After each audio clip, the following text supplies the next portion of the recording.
This is a poem for who I consider to be the intellectuals of the 21st century, and that is our public school teachers.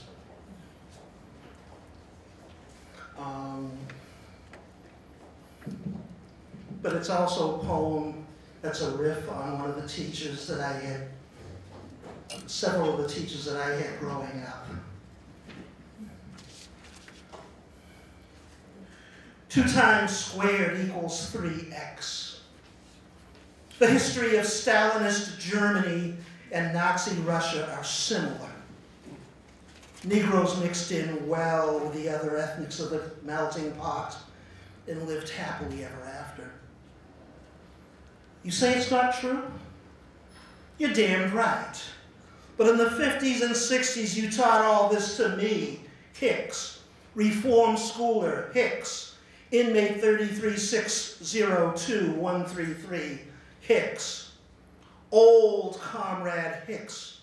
You're an adult literacy student for all seasons. Am I that invisible? The end of history having done what Ellison could never accomplish in fiction? An ingrate of a monster who discovered what a bougie education was all about? Ask Sister Miriam St. John.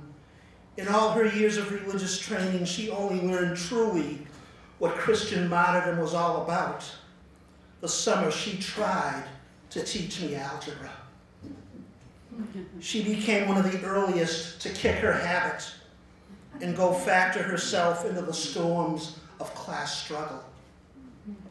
Joan introduced me to Beethoven's Ninth at Wellesley one Sunday afternoon. This was more than my father learned there when he was a janitor 2 decades earlier. She finally married one of those hard things demand hard ways dentists for a kinder, gentler marriage. She needed it after she learned from me that any vocabulary she taught me could be fed back to her in ways that the 7 sisters would never have dared taught her. I wonder if life has finally afforded her an opportunity to fire off a motherfucker or 2. My most valuable lessons were taught me by people like Noel. One night at a tenants meeting when I found myself without a pen, he gave me 2. One for use, one for my shirt pocket, just in case. No troublemaker, he told me, should ever be without at least 2 pens. He knew the true yearnings of my soul. Yes, we always remember our classmates, those who passed on to the other side, those who remain among us. We are surprised to meet their children. We are astonished when they turn out well. But our teachers, we have a special place in our heart for those whom we gave an especially hard time and who survived to teach us some of the things that have gotten us this far. Sometimes we learned thanks to them. Other times we learned despite them. In all cases, we feel honored and embarrassed when every once in a while someone comes along, white beard, ponytailed hair, to remind us of all these things. Lately, however, I hear the crybabying of today's younger teachers, bawling in staff lounges about the unreachability of their students, the drug-laced irresponsibility of the parents, the hopelessness of teaching. And I remember Mr. O'Connell, whose homework was due in the morning, the only excuse for otherwise being a death in the family, and it had better be mine. I remember Miss Harrell, who had grave doubts about my living past my childhood. Her response from her hospital bed last year when learning I was subbing in her aunt's absence was twofold. First, oh my God. Second, you know what I expect. Or Miss Cullity, Miss Colton, Miss Bergamini, Mr. Golden, even Miss Bowes one of the earliest recipients of the B word in the 50s for me. In the Boston public schools in those days, all of those teachers who never let their misgivings, fears, and yes, even their prejudices get in the way of their professional calling, determined not to let us out of here without at least knowing something. I think of all this, and I think of these young teachers, and I say, pobrecitos.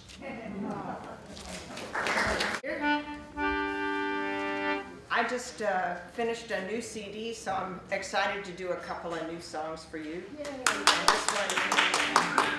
this one is called "And the Rich Exploit the Poor."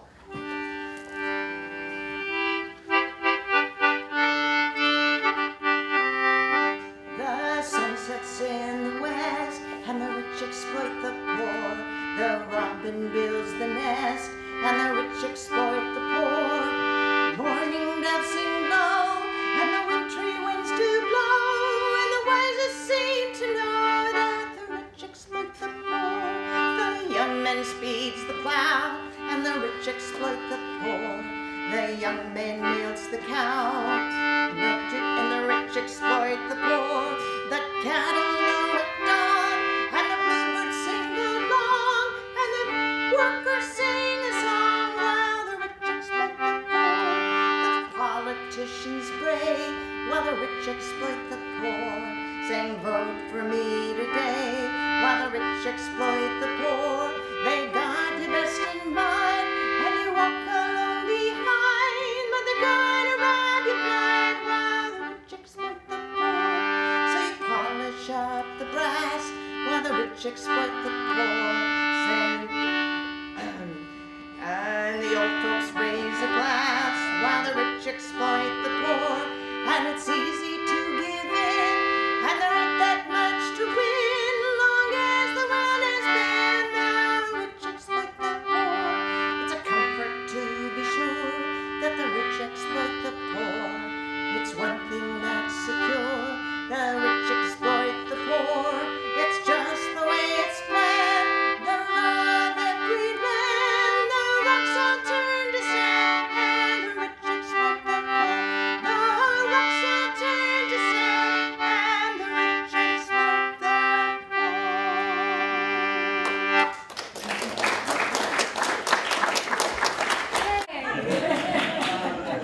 Sounds pretty good.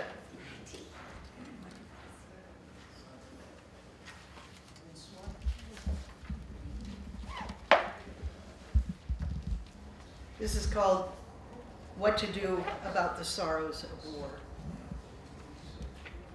Watch an anti-war movie, any anti-war movie. Watch Platoon or The Hurt Locker. Look at photographs of World War II. Don't look at the phrasing of the flag on Iwo Jima. Look at pictures of Buchenwald. Listen to someone who is in Korea. Don't listen to Hawkeye Pierce or Corporal Klinger. Listen to someone who was there. Stare at news footage from Vietnam. Stare at videos of naked, screaming children. Think about monks setting themselves on fire. Don't think about peaceful, stoned hippies. Think about crippled, broken men, unable to speak out loud, still using the hand signals they used to communicate with each other on combat missions in the jungle.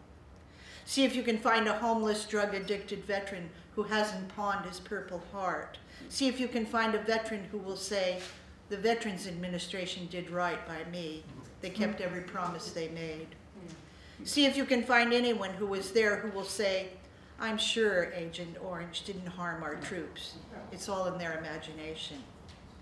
Picture a middle-aged Latina, a single mother. Her only son flies supplies into combat zones in Iraq. Picture her sleeping with her cell phone on her pillow, every day more terrified than the last. Picture him wondering why, if he's going to get killed, he didn't just join a gang, make some money, take care of his sisters before he died. Picture him wondering where all the rich boys are. Learn geography. Find out what countries border Afghanistan. Learn to spell. Find out about post-traumatic stress disorder. Learn the cures for insomnia. Look into the use of substandard equipment. Look into the reasons so many soldiers come home without limbs. Look into the bank accounts of the profiteers. Look into the crimes perpetrated on Native peoples. Imagine someone shooting at you. This is not a dream. This is not a movie about cowboys and Indians. And anyway, who are the cowboys? Who are the Indians? Imagine the guy next to you suddenly dead. What will you tell his parents? What will you tell his wife? What will you tell yourself about why he died? Here is what you can do about the sorrows of war. Wring your hands until your skin comes off. Weep until your eyes are dry. Break into loud sobs. Wail and scream until they put you away. Tear out clumps of your hair. Throw your hair into the fire. Dig your fingernails into the palms of your hands until blood appears. Rub the blood on your face. Plead with them to stop fighting. Throw your body between the combatants and beg them to stop, stop, stop. I'm glad I picked this microphone. This one has a cord that can only go but so far. Anyways, the piece I'm going to do tonight is an original piece by me, something I wrote 5 years ago, but it's one of those tribute pieces, something that a writer writes in the style of an author that they admire. And this piece is written in the style of one of the 20th century's greatest American black poets, songwriters, playwrights, what have you. The late, great Langston Hughes. And this is a poem that he would have written if he were to live today.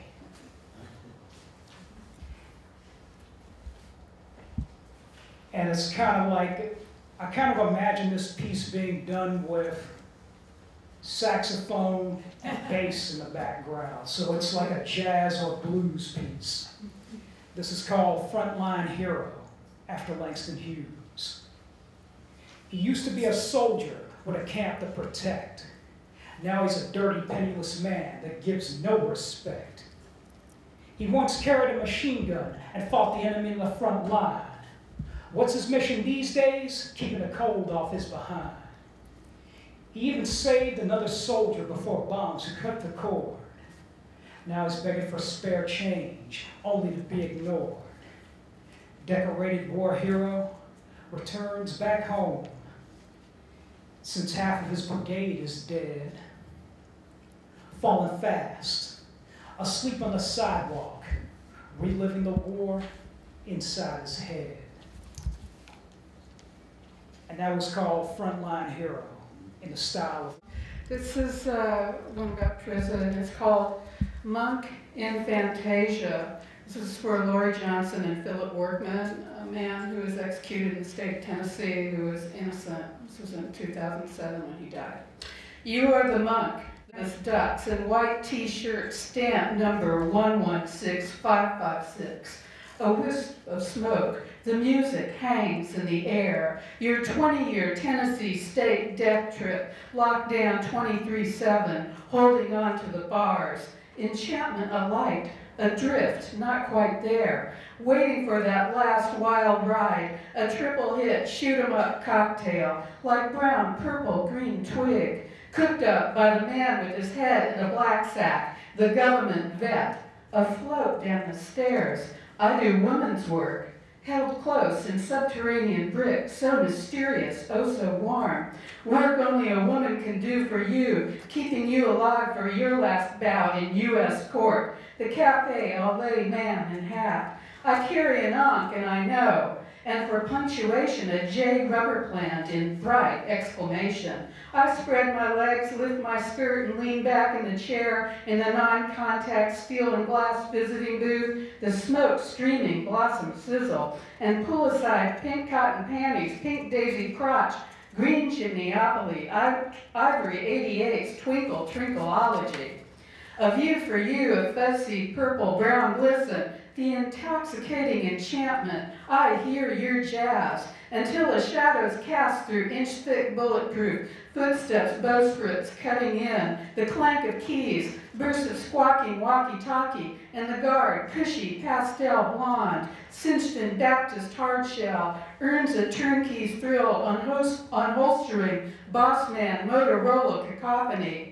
Love disembodied in a glass booth, yet even now we know the love within's without. Number 116556, you taught me and I listened. Love's in flight, it's in the air, it's everywhere. So darling, tonight, please, please call me on the telephone. I won't be no ghost. I'll be waiting for you on the telephone. Green Chimneopoly, Ivory, 88's Twinkle Twinkleology. I hear your jazz. I brought my less delicate poetry. I have a lot of very, very rough poetry. I'm going to read 2 short poems. One that's very appropriate is called Gaza Eyes. And, well, you all know why. Inside the child's eye, as far as you can see, there is innocence. Deeper than thought, deeper than memory, huddling in the dark. An eyelash for an eye, a whimper for a bang, torn up earth, oh David, oh Goliath, oh deep, deep stupid. What is there now but rubble and blood and the birth of more war? Nothing more nakedly true than a child's eye. War is insanity, and you, with your big boots and star-spangled weapons made of crusty old fear, don't you know you're turning the Star of David into a boomerang for your own child's eye?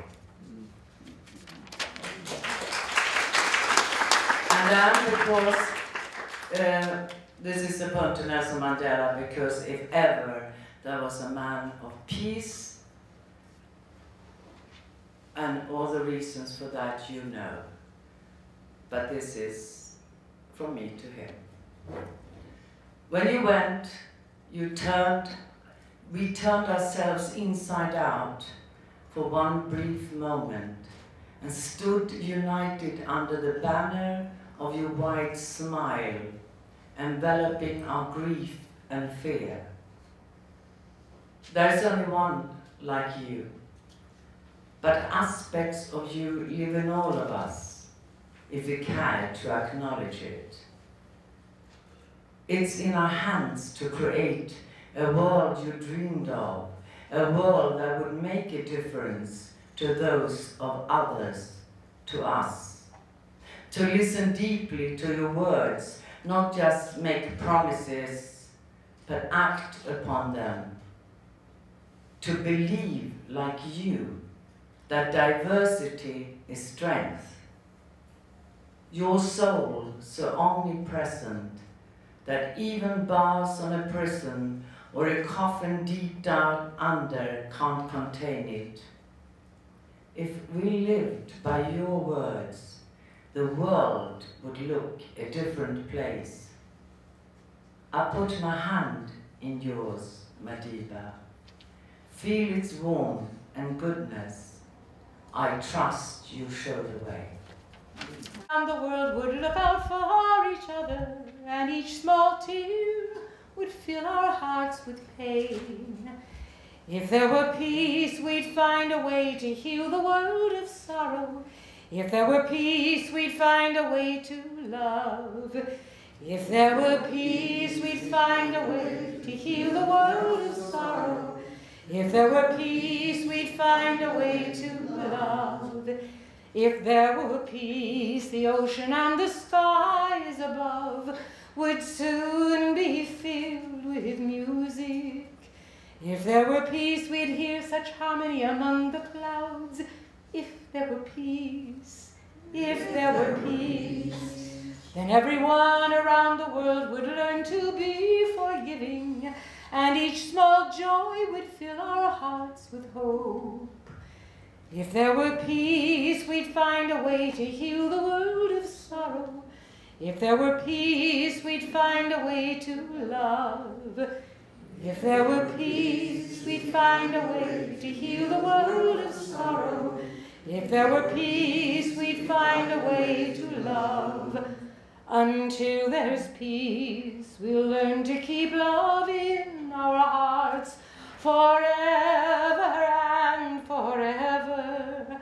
And all of us might harmonize beyond the clouds until there's peace, until there's peace. When everyone around the world will reach out to each other and offer all our tears and joys in love.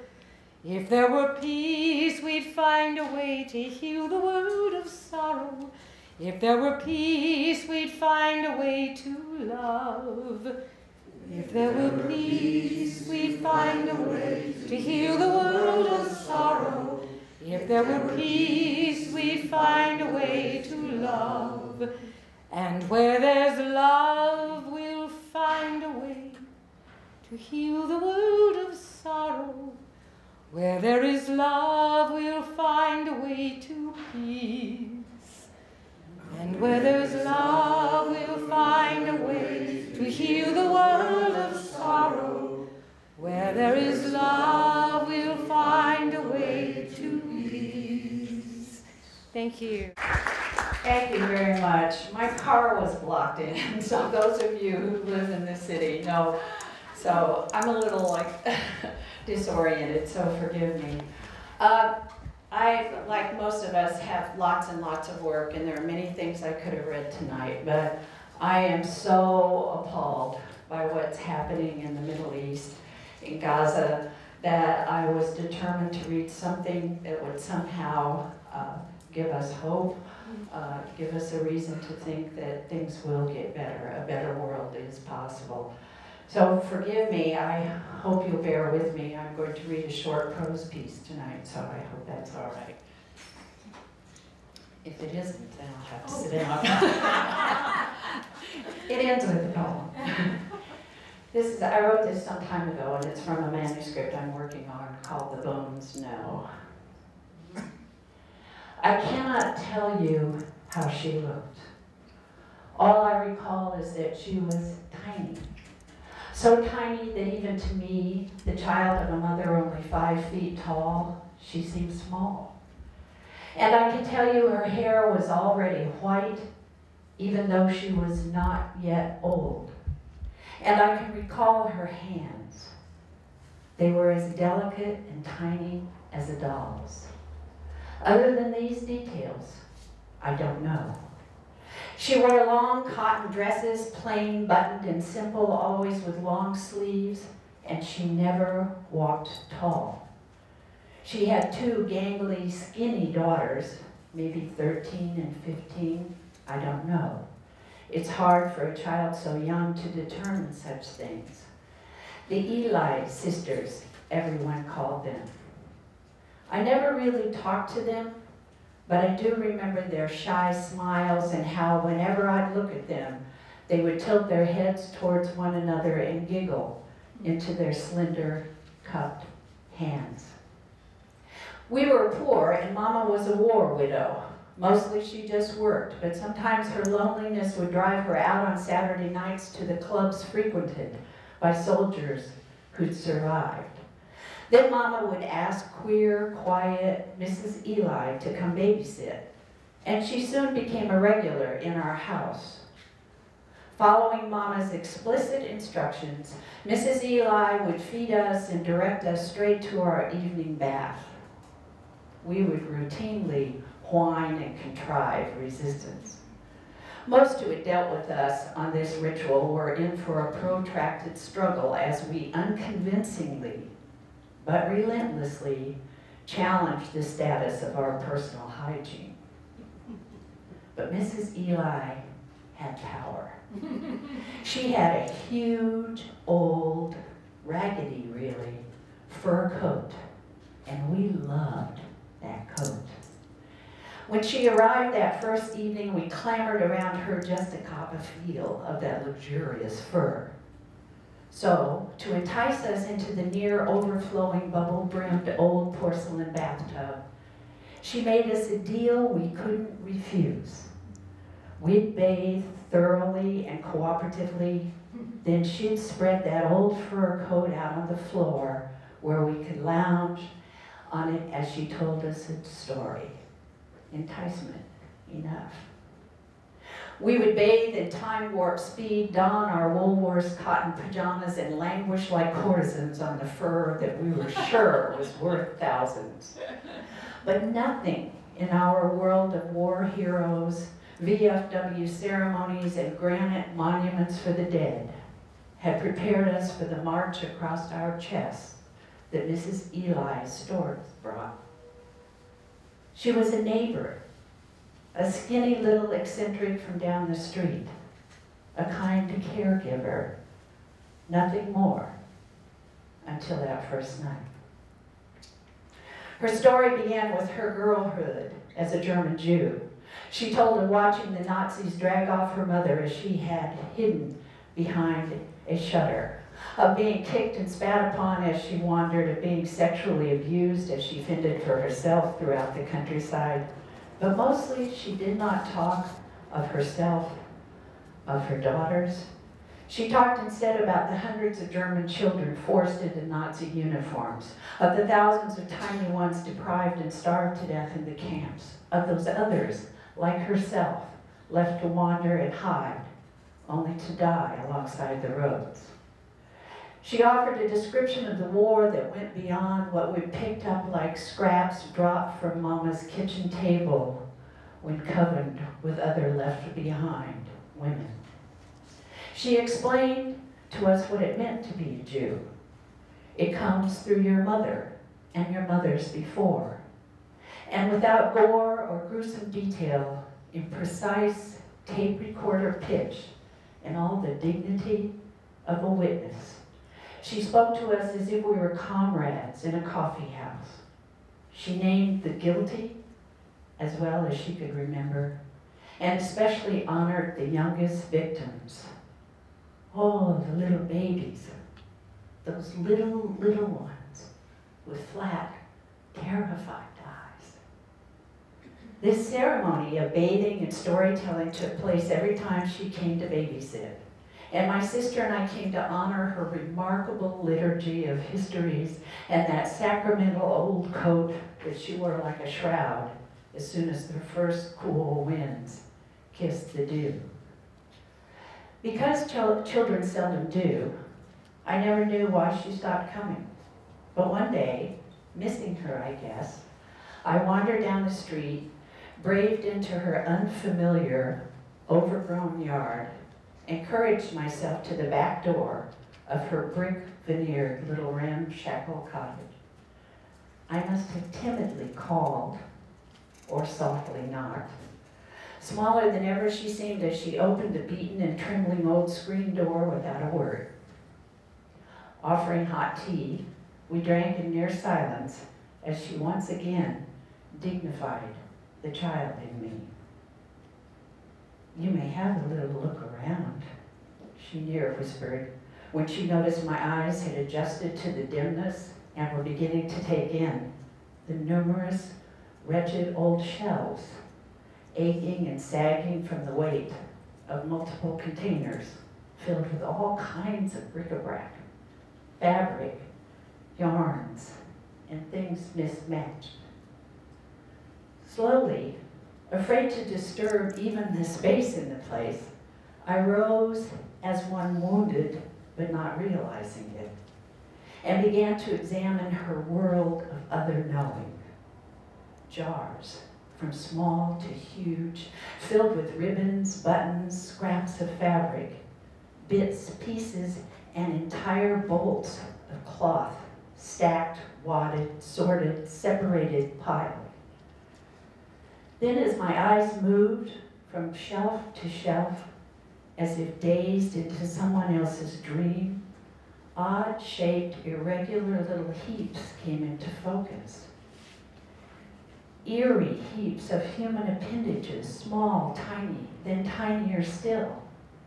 The arms, legs, torsos of dolls, stacked in well-organized, orderly small mounds, mocking fragments of a savagely deconstructed humanity. Then heads.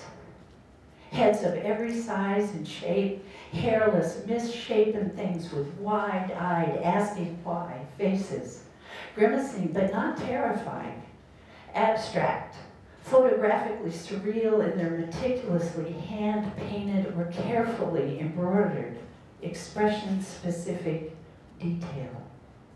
Exquisite faces peering out between piles of cloth, spools of thread, and cachets of body parts, hidden at first amid the bolts and wads, the legs and jars, then gradually melted into visibility as if floating through a fog, coming into focus slowly, one, then another, then 10, 20, maybe 40 delicately rendered faces staring straight at me from atop Mrs. Eli's uppermost decrepit shelf. "Do you like my little ones?" She startled, whispering into my ear. "Yeah," I breathed. "Where did you get them?" "I make them. They're the little ones. I know them all." Then, as if to compensate for not offering to allow me to inspect one, she offered more tea, and that was the last time I saw her. "Don't go there anymore," Mama commanded. "She shouldn't tell you those terrible stories. I think she's crazy." I don't know when or how she died. I only heard she had. But I do know where she came from, and I know who she was. And because of her, I know why my father, a young man of 24, went to die in a terrible war. I learned from this storyteller, this maker of relics, the necessity of the tale and the power of the survivor. I recall her for you now, but I do not do her justice. I could not detail her face if I were forced to, but I can testify to her existence. Her life as a little Jewish girl who somehow survived to become a woman, make her way halfway around the world with 2 daughters alive. And I do recall her insistent, flat, asking why eyes. Threadbare.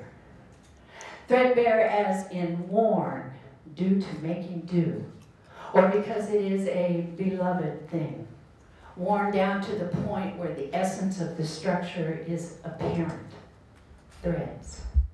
Essential truth rises with the moon, reliably, evidently, comes full circle like a mother's blood, and lays its hands upon your chest.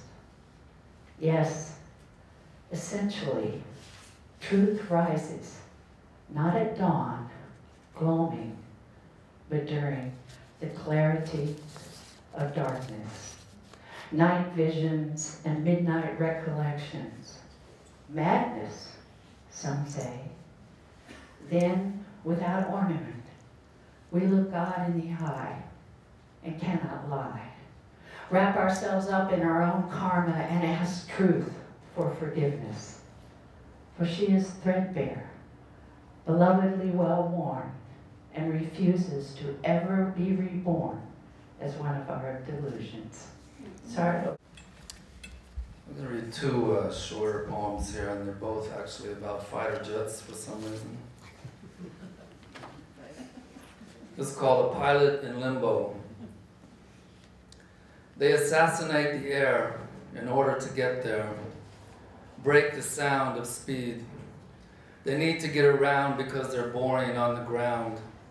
They're only flesh and thought in a machine the public bought. It's larger than life, a modern terror streamlined with an alibi. They protect us with a supersonic phallocentric metal ripoff, and the telepathic paranoia is projected. They inherit the air as if it wasn't there. An absolute of power like a mountain and a bomber leaves a lot of holes. Have fighter jet will travel like a hired gun. A man outside the law is never quite so homicidal as those who follow orders. A planet of revolving graveyards, and a jet is leaving more in its funereal wake. A pilot impolite in that respect. A jet attacks the earth as if it hated it, with morbid wings above all things, a vapor trail of those it's turning into ghosts. The lobotomy of a pilot in a cockpit of electroshock. He's working hard. The vanishing point delivered.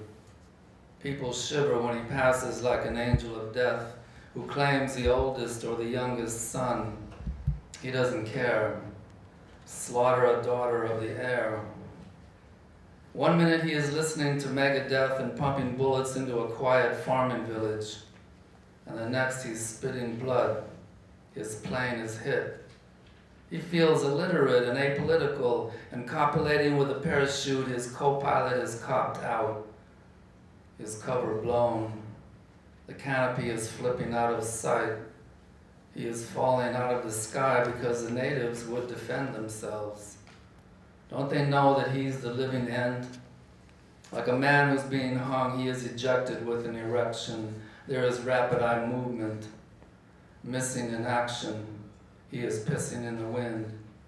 He is missing out on the finer things in life. They will notify his wife.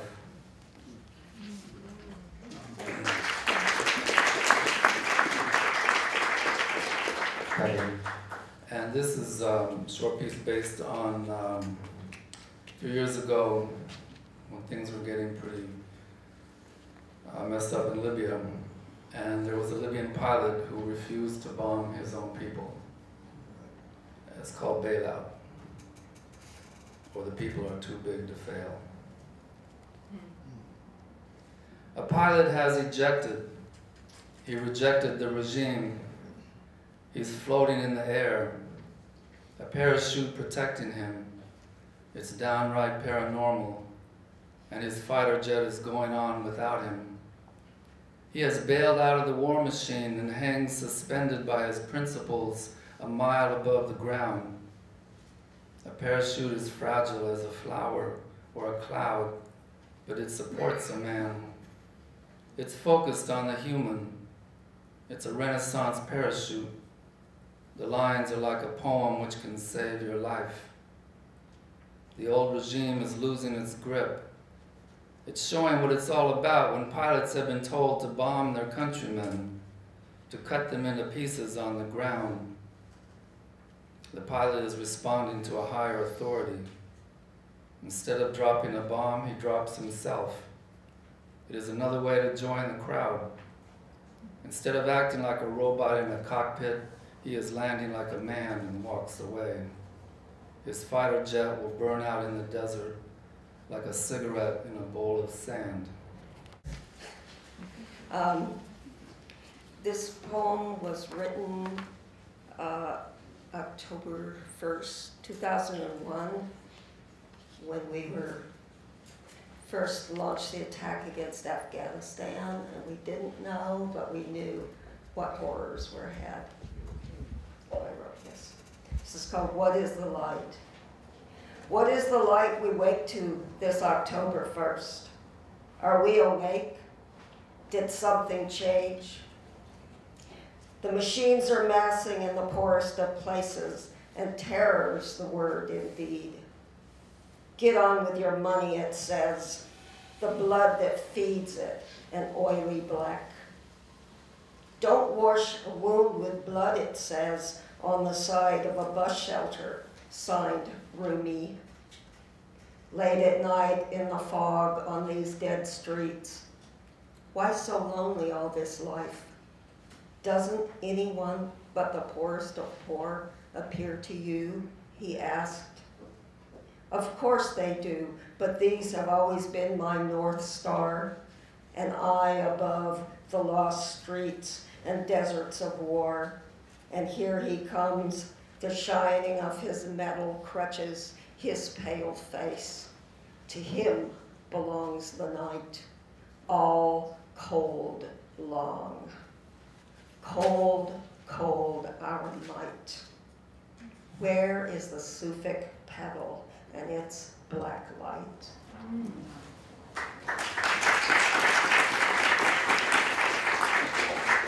This is written a year or so ago in the winter. It's called Manifestos. It's for the war that we see about us every day and for the young warriors who are going to change this shit.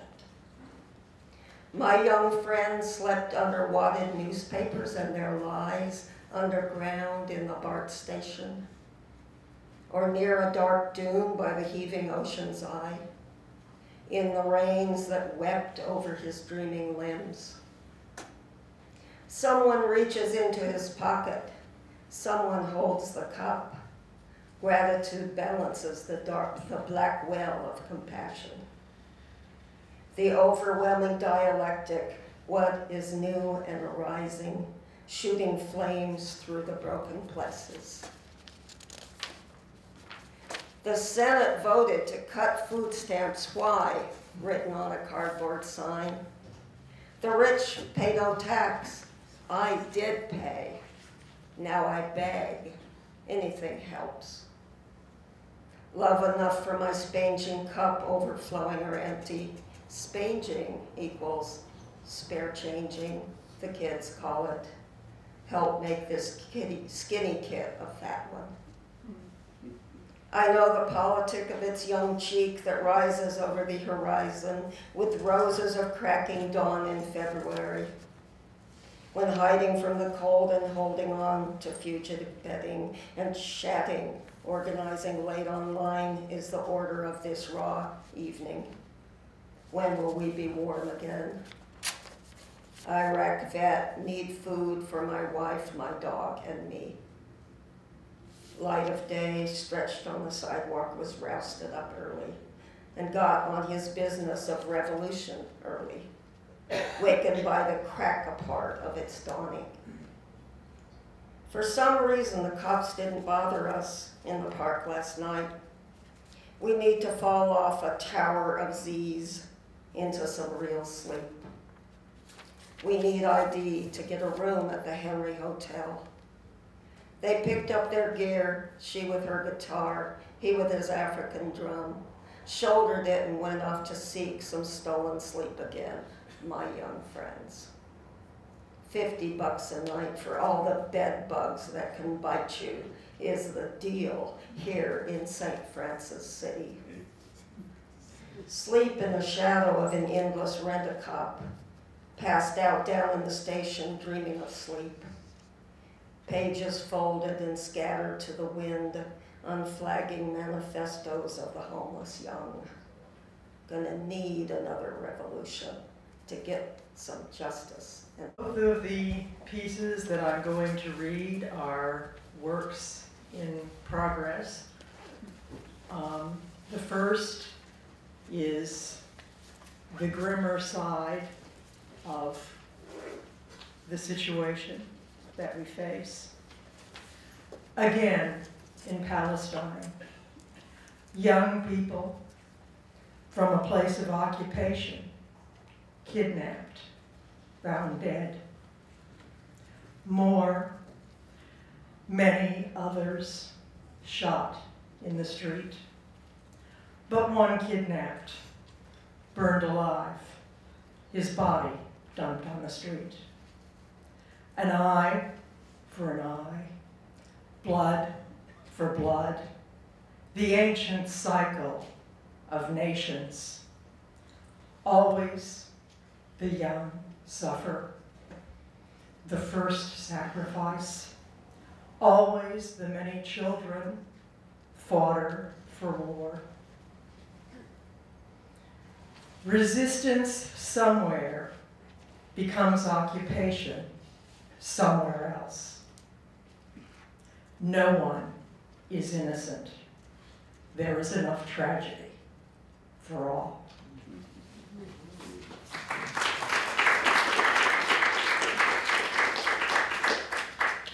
And my second, more hopeful piece,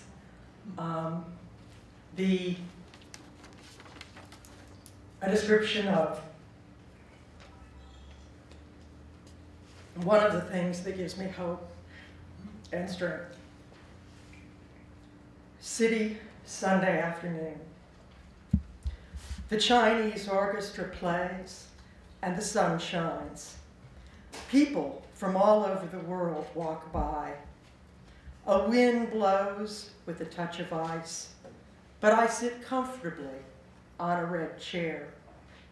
Across the street, across Broadway, the whoosh of traffic, narrow alleys, wide, crumbling concrete steps, run up the jagged hill into yellow sun, sudden turns, half-hidden gardens.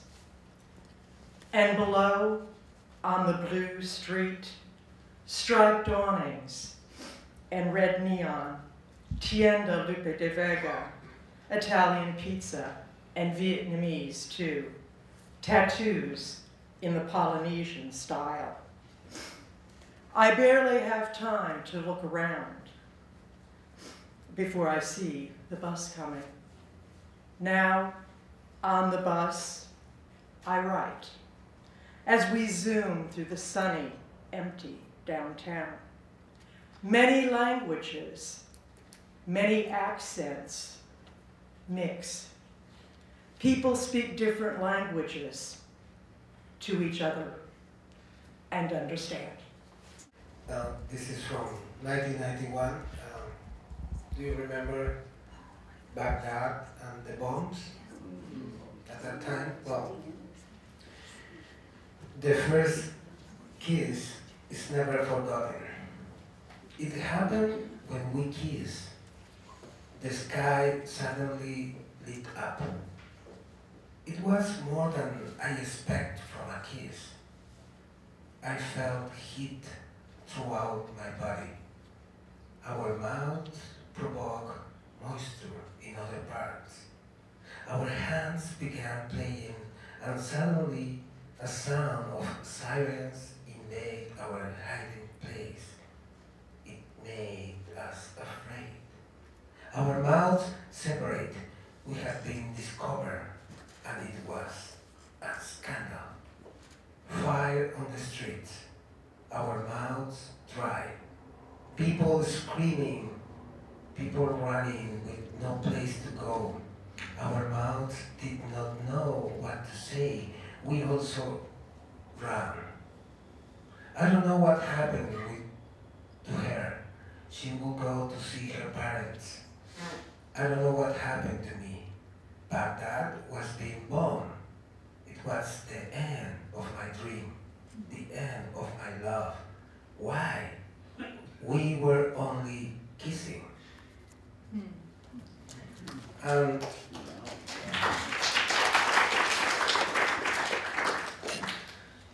Sometimes I close my eyes and I imagine what is happening, what is the sound in Gaza, what is the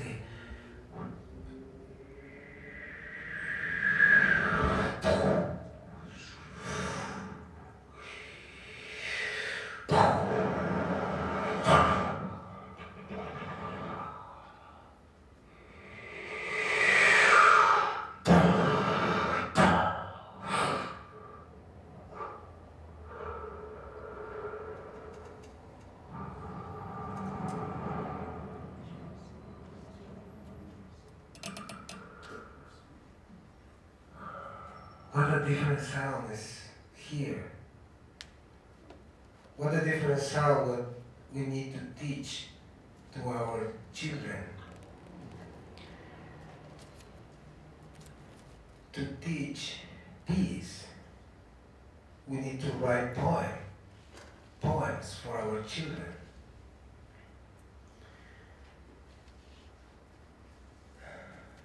¿Cómo escribir tu primer poema? Escóndete detrás de un árbol, abre los ojos y mira hacia arriba. Siente las hojas moviéndose con el viento y escucha el canto de insectos y pájaros. Ellos te ayudarán a escribir tu primer poema. In this book there is Virginia Bobby. It's a collection of peace moments. This is for teaching peace. I would like to invite Nina if you can read the English version of this short poem. Because she's my class. Well, what an honor. I didn't expect to be called to read. I just wanted to come see some of my friends. But okay, here we go.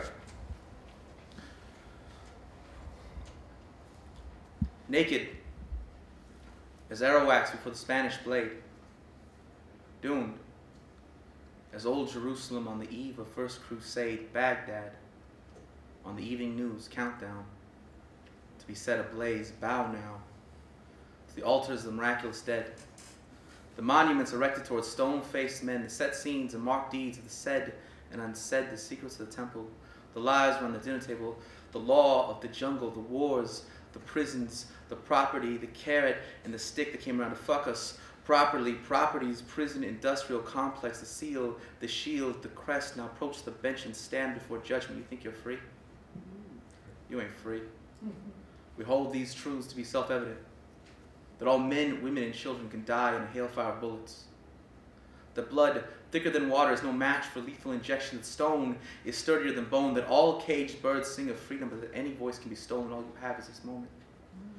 There are killers on the road, 2 by 2. Sometimes 20 to 1, sometimes cuffed with one in the back, sometimes with 41 shots fired. They ride by night. We're in the broadest of daylight, on the front lines at all times with a license to take your life. You think you're free? You ain't free. By the age of 23, over 50% of black males have been arrested.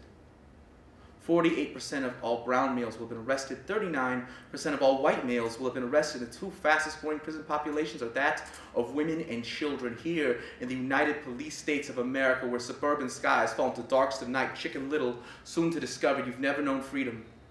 You've only known comfort. This land was never stolen for you to begin with, and John Jay said it.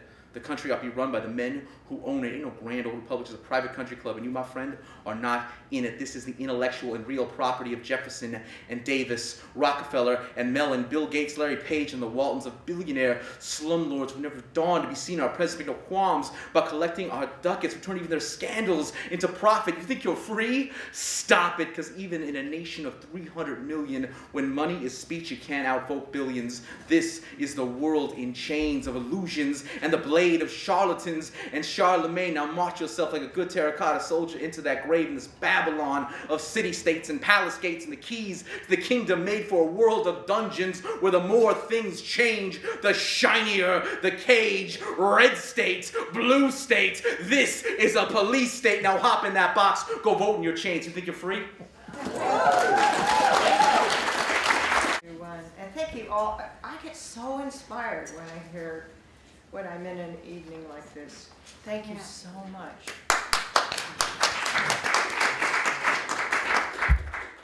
This particular poem was inspired by the Declaration of War on Women by the Supreme Court majority about a week ago. And it's called If I Had Daughters.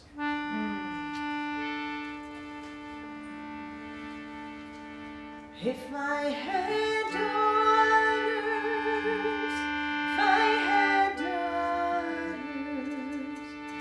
if I had daughters, never be wise. If I had daughters, I'd tell my daughters their honest voices can cost their lives. Their honest voices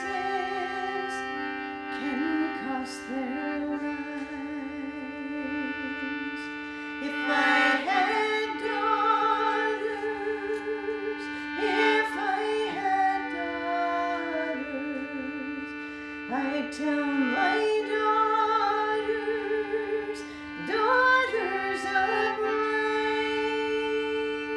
if I had daughters, I'd tell my daughters, drink only water when men drink wine.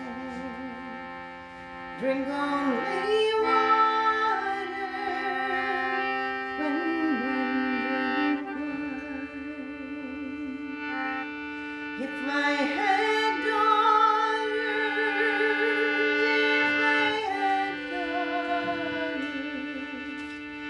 I'd tell my daughters what men will do. If I had daughters, I'd tell my daughters that every false word once sounded true. That every false word once sounded true. If I had daughters, if I had daughters, I'd tell my daughters never to wait. I'd tell my daughters to make their future.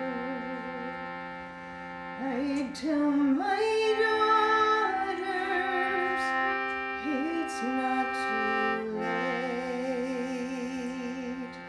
I'd tell my daughters it's not too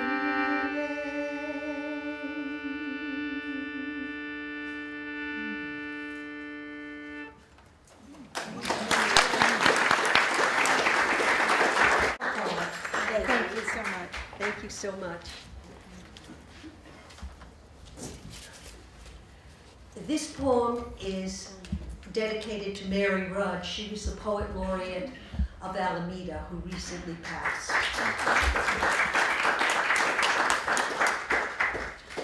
Journey to Peace for Mary Rudge, Queen of Peace.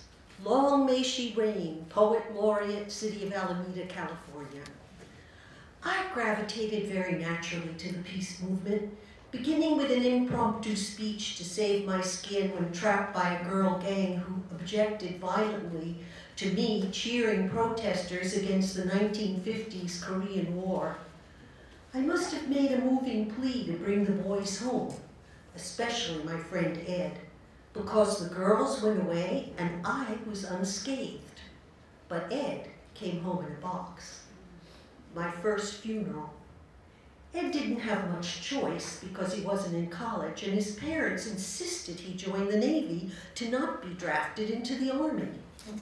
In the end, it was the same difference, killing and being killed.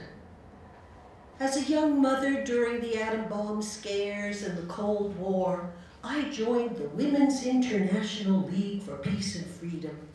I loved all the words of their name, thinking that only with an international understanding of human oneness could the world and my babies be safe. It was whispered that the very oldest living member 40 years earlier had changed themselves to the White House for the right of women to vote. No nukes, people began to shout when strontium-90 was found in mother's milk. And over the decades, the cancer rates have risen. I joined Women for Peace. Then a small police action became war in Southeast Asia. You might almost have missed it in the news until it began to disrupt daily life with the draft. The returning body bags, the stories of horror, TV coverage of burning villages. I rolled down the streets performing an anti-Vietnam War truck theater in available parking spots and trooping an anti-war show for the troops. One day, after saying tearful goodbyes to friends and co-workers in Chile, celebrating the presidential victory of Salvador Allende, there was a bloody coup supported by our very own Secretary of State, Henry Kissinger, and our President, Richard Nixon. Mass arrests filling the Santiago National Stadium, torture, killing, exiles, blood colored the Mapuche River waters, followed by low-intensity wars in El Salvador and Nicaragua, financed in whispers by our taxes, thousands murdered, bombing of Panama, and then the forcible removal of her president, just to be repeated again in Iraq decades later. It goes on and on. You see why I gravitated towards the peace movement?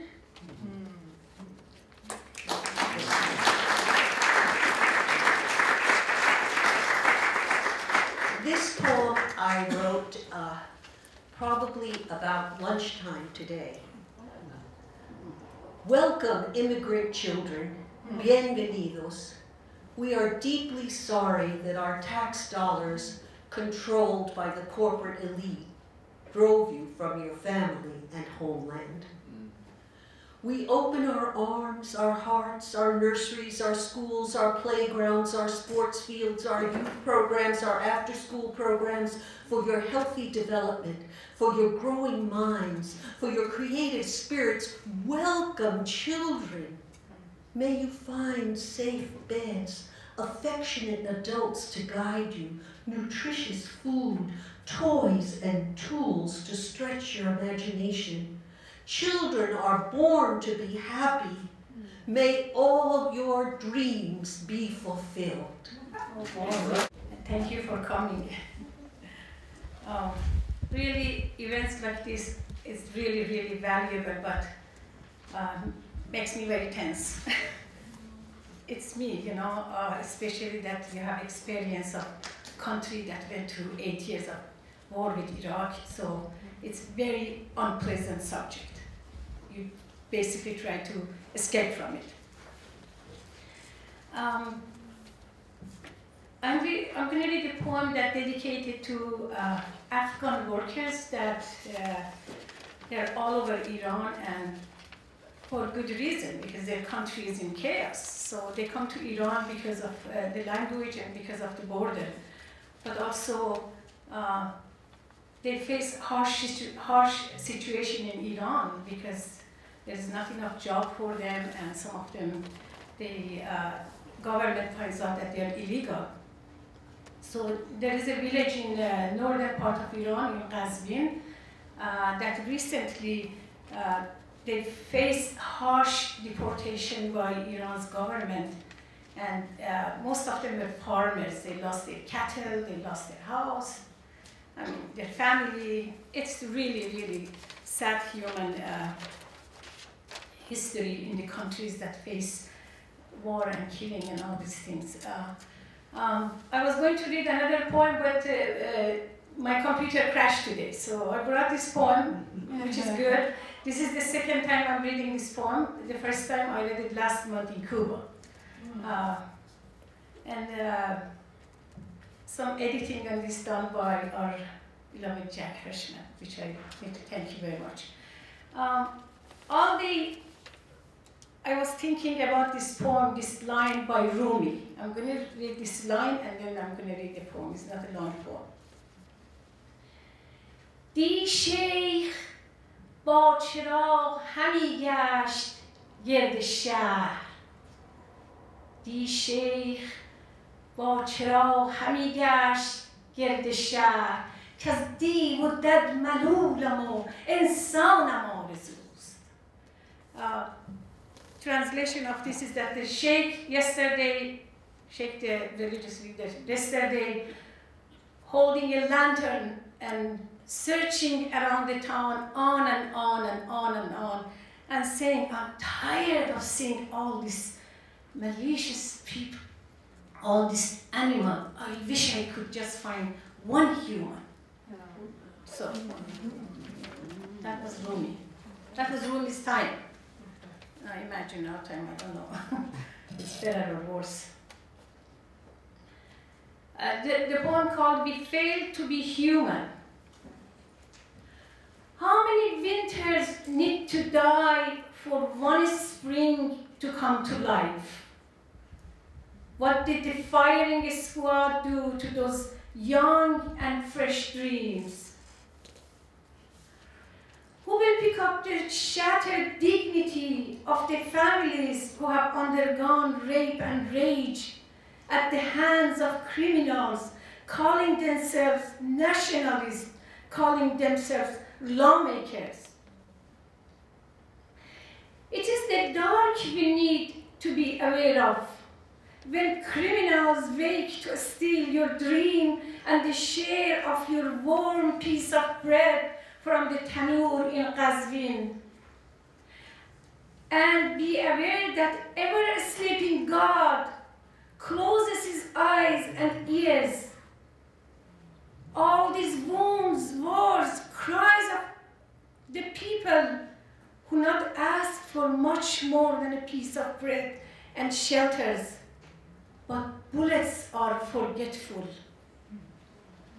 and keep coming back to the same miserable people everywhere, poor, exiled, tired, and simple working people. All the killings and war and world hunger, all this gap between people we call 1%, 10%, 99% is proof that we failed to care, to share. We failed to be human. Let's dream of finding a human. Nothing is in this cruel world to hang on to except the fight for dignity and justice. I've been hearing all kinds of things about how America ranks very low compared to other developed countries on things like income inequality, education, infant mortality, and whatnot. And I have some ideas on how to fix this. I'm here to tell you that the #1 way to fix America's problems is more war. Now, you may think that sounds awful, but you just need to change your way of thinking and get creative. It's so obvious, it's like a no-brainer, really. Let's just all get off our morally superior high horses for a moment and consider a few things. More war will allow us to employ more people and lower our unemployment rate. It will bring in money from the resources that American corporations negotiate from the countries we attack. Get some manufacturing going in the way of arms like in World War II, and we'll be all set. Now, I know we have some wars going on already, the war on terror and the war on drugs and all, but it's just not enough. We need more war.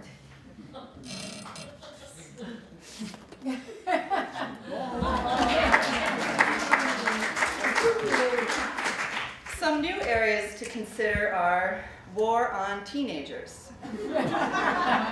Teenagers are a huge pain in the ass, right? They don't listen and they take up our resources, eating lots of food and wanting expensive clothes and electronics. Who needs them? Think of the money that we'll save on education. War on old people. Old people complain and they cost a lot of money to medicate and take care of. War on old people will rid us of a huge burden. Think of the Social Security savings. If you don't like these ideas, I suspect it's probably because you're not fulfilling your potential. Think outside the box. The best thing about a war on teenagers and a war on old people is that we can start right here. We spend all this money to send our soldiers on expensive trips around the world when they can just as easily be killing people in our own backyards.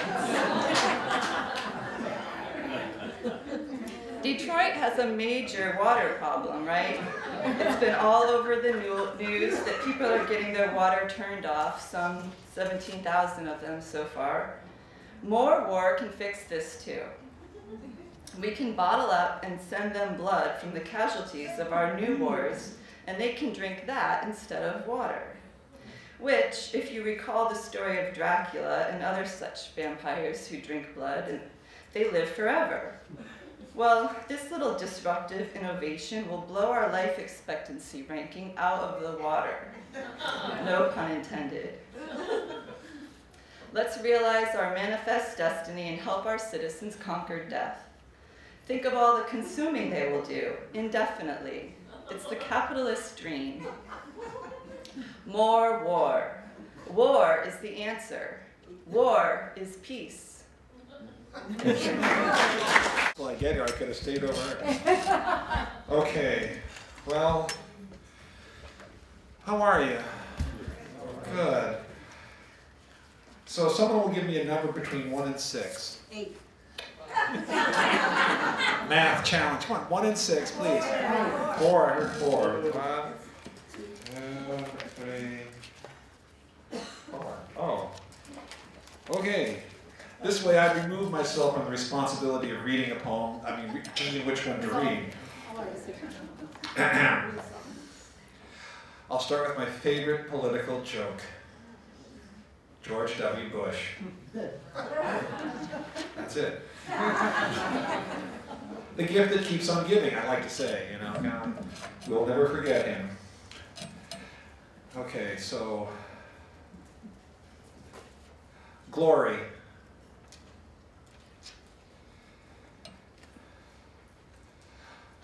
Of glory I write, and flags and more, of causes so great as drive the chariot of war, of banners and pennants and crimson on their cloth, of speeches and drumming, bugling fifes, and rulers wroth, of those brightly young, so handsome, so whole, courageous and strong, of the surety they couldn't possibly ever be wrong.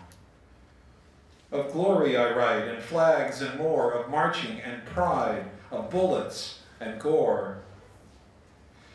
In these deepening days, there's a pall. Battle is now modern. It's not simple at all.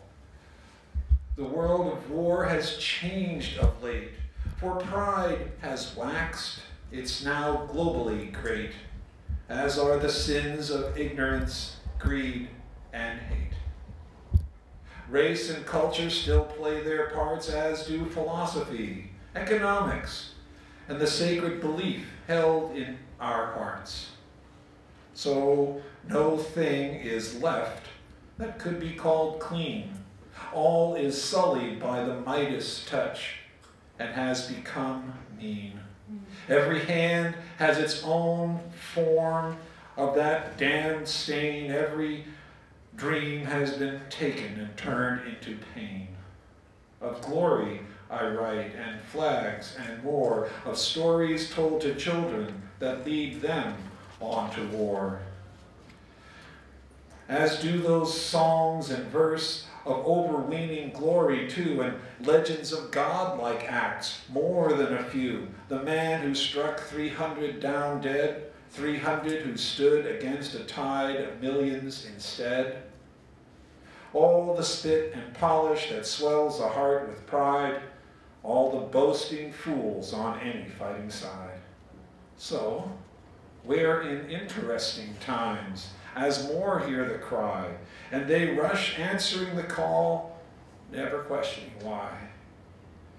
Would that the world gave up its torturous dread, as has made human history so drippingly red, that has cut the yield of promising lives, who then march along with their damned honored dead. So, mothers will weep, and lovers moan, while fathers walk it off and sigh alone. Yet millions don uniforms today as before, so millions more will die evening their score, while further millions, all cheering, wish them well. And this will continue until that rough beast itself falls into hell. Thank you. very pleased to be here, and great to hear such beautiful work the whole evening. Let me just say, the World Poetry Movement, I'm passing around here the second of events of this July of the World Poetry Movement, which was founded by 37 poets and or organizers of poetry throughout the world in 2011 in Medellin, Colombia. Their call this year, was to have the month of July a planet free of wars. We're very pleased that we've been able to the WPM to be part of the fusion with the LaborFest today. And next week is the second event will be at Art International, 963. It's at the top of the pages that I gave you here. At 963 Pacific Street in North Beach. That's just between Powell and Mason at 7 o'clock. Dorothy Payne is the proprietress of said place. So you're all welcome. There's going to be some of the poets here who've read here will read again another poem. Others will be reading, There will be plenty of poets reading. I wanted you to know this. There are 450 events this year from around the world. The World Poetry Movement was founded in 2011, as I said, from every continent in the world. I happen to be the United States representative, and so I pushed the Revolutionary Poets Brigade, of which I'm a member, to have this event, and Karen took up the cause, and Dottie has taken it up for next week, and so we welcome you all to come to next week's event as well. Yeah. I'm going to read a poem. I wrote this poem 44 years ago. 20 years ago, the book of this poem was lost.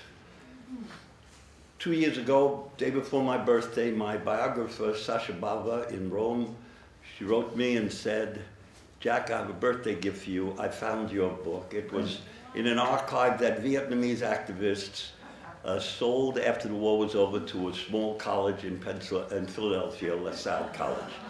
The book was published this past week by Regent Press in Berkeley. It's called The Viet Arcane. I'm very pleased. I hold it up because the cover of the book, all the names in this book are friends. This was written for the Vietnamese people in 1970. It's in 36 sections, each section a part of the city of Hanoi. I'm going to read one, the 11th section, which is the Fish Trap Road. It's written in 8 lines. 8 lines is a stanza called Bat Cu in Vietnamese. And my daughter's name is mentioned in it, Celia Cu.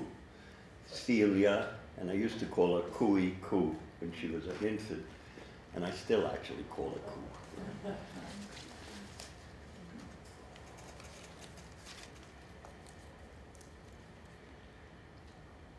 You are 17, not syllables, but the first girl I ever loved. It was after the atomic bomb. Your name is Celia Cu. You know the rest of the story is the shoulder on which I lean and have been for 68 years. You've been helping my sobbing. For you, I'll gladly write a Bat Cu to open your eyes, ears, and heart to a lovely form of Vietnam poetry. Mediums in the Leng Dong dance, to as well as trancing to, after a spirit descends in light of voodoo in the temple ritual resonant to the epic Kim Van Q by Yen Zhu. Yes, that is my war, above all. The war of my adult life. the one I fight inside the belly of the beast, as surely as hell was, is, where the ground of corpserations was put under our poor feet, like the new world spirit of fuck you. Now, I'm nowhere near where I am. Yes, we went diving underground, singing into the tunnels. Deep roses we were for the nostrils of the world. But they ripped out the petals of our wine, broke the backs of our rainbows. We lived in shit and piss, in latrines, in the bowels of earth, heads forced down in an endless vomit. Now I receive you, Nang Lu Kang, brutalized and homeless for many years, from having your brains washed and one arm amputated. And I tell you, yo, yum, you, we never gave even one drop of anything to feed their napalm bomb, let alone an atomic one.